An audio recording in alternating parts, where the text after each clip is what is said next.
Hi everybody, my name is Kevin Bridge. Welcome to my channel, and I hope this is helpful and I hope this is useful. I'm going to talk about the downward dog position. Many people neglect the downward dog position and don't think it's very important because it's not a fancy posture.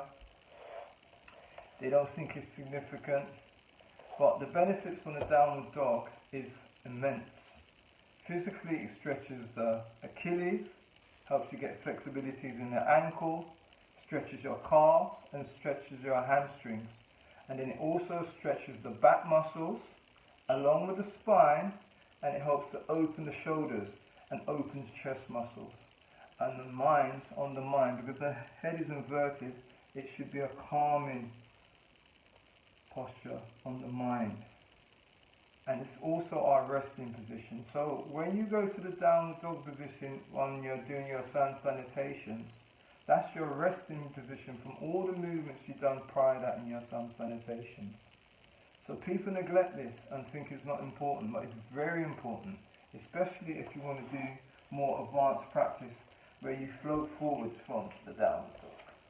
So a way to measure that your downward dog is in the correct alignment.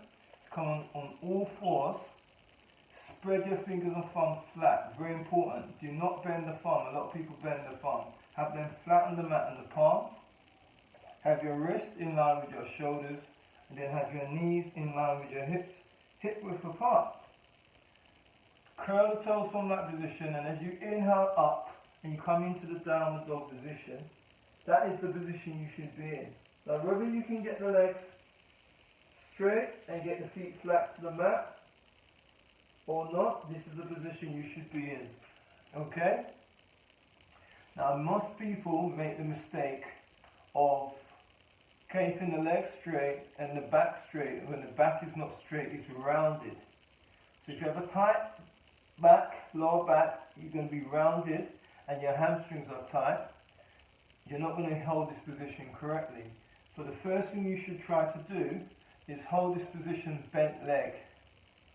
Come in a bent leg position, accept where you are, and get used to keeping that back nice and straight. Tilting the hips back so you cover the top half of the downward dog. And then you can work on the legs.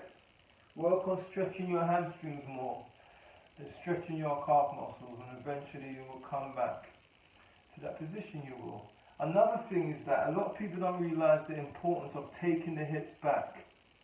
Taking the hips back towards the top of the wall and the ceiling, which will help you to get the feet flat while the legs are straight.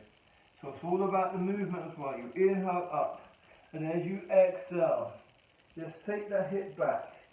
And as you take the hip back, you flatten your feet eventually. You engage your leg muscles, you draw the navel in, the bundles, and pull back the hips as if someone's pulling you. And then you feel that stretch and you embrace it, and you hold it, and you relax. This is your resting position, okay? So, don't neglect your downward dog because it's not fancy, and you want to do fancy postures. Perfect your downward dog. There's too much benefits in your downward dog from the physical body, and there's too much benefits mentally, and it's your resting position. And if you can't find that position comfortable to rest in your practice, it's going to hinder the rest of your practice because it's the warm-up part of the practice. Hope you found this video useful, and don't forget to subscribe to the channel. I'm out, people. Stay up, never down. Bless.